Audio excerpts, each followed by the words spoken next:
We're going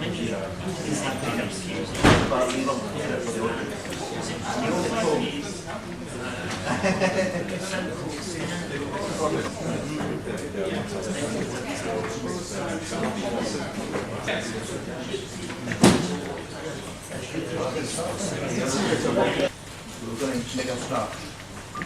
Some house rules. Could everyone close?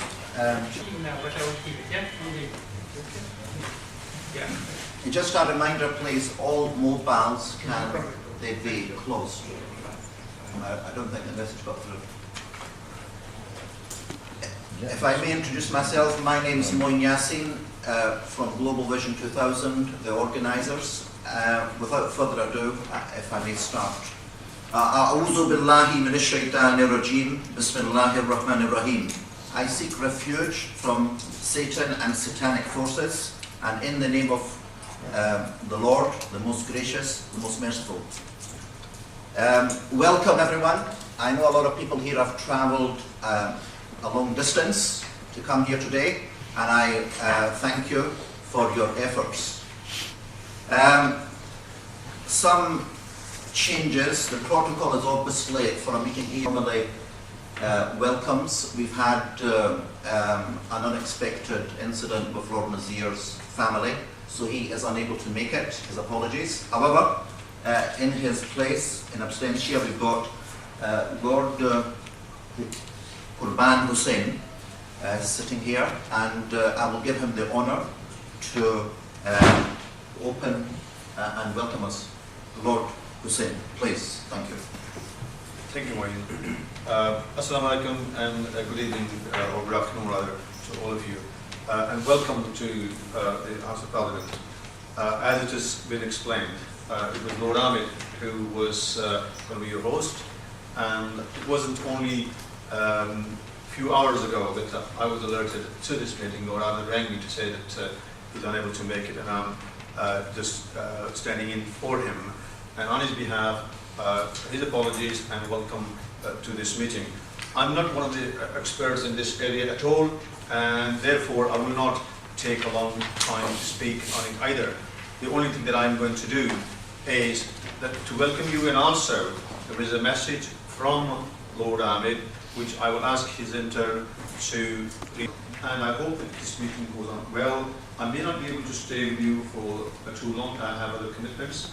That's certainly what I will ask Bilal to read out. It is a great pleasure to invite Bilal to the stage, who works with Lord Nazir Ahmed. Over to you.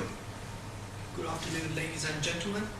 I'm speaking on behalf of Lord Ahmed, as you know.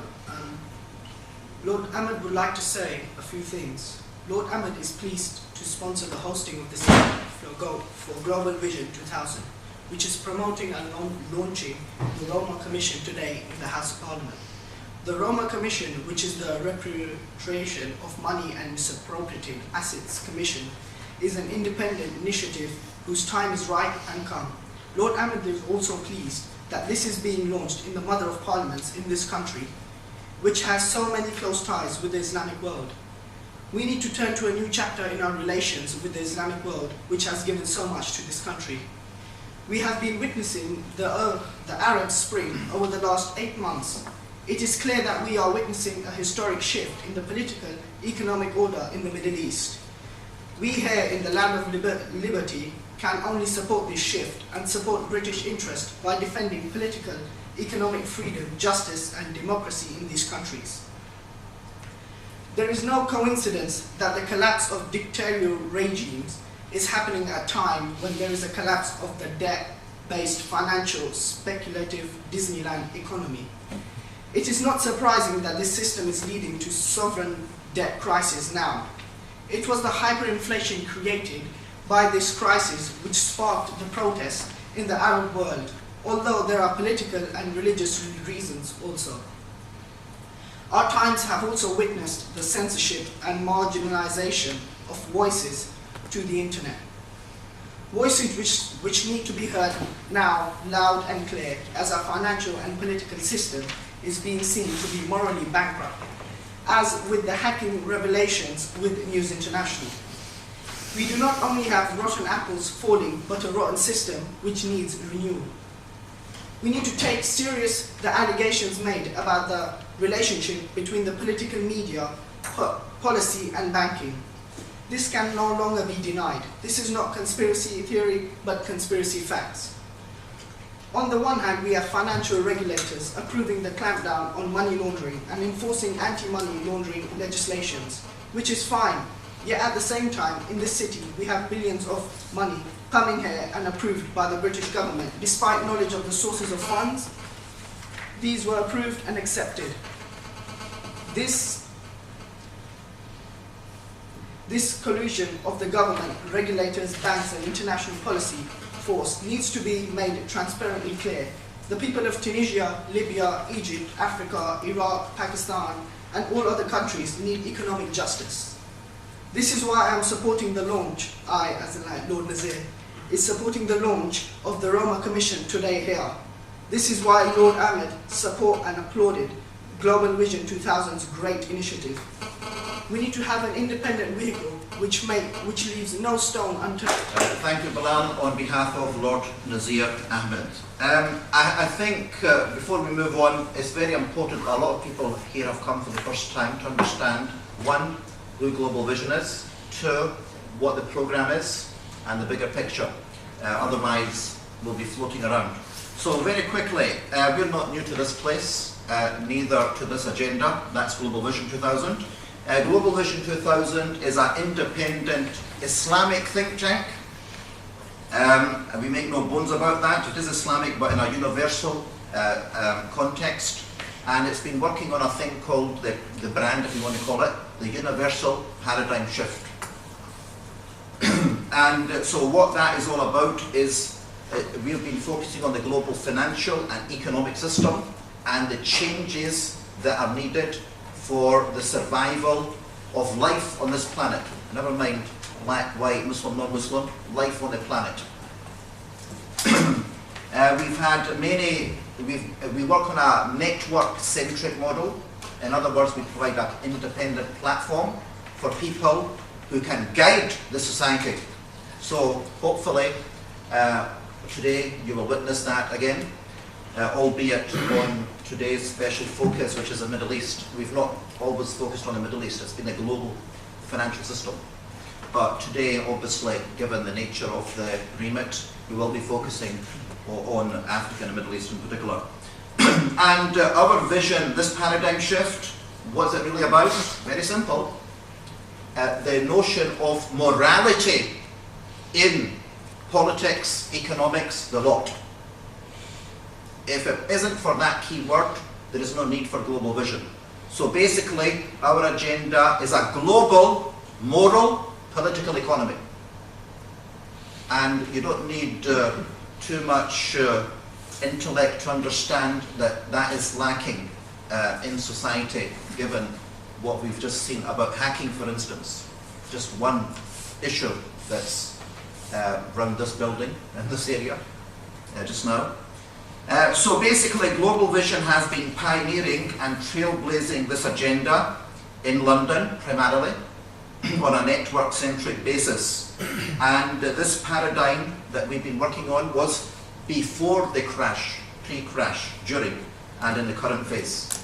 You know, people might have laughed at us or marginalised us about the, you know, the demise of the system. Well, you ask Wall Street how they were thinking in 2007 and 8.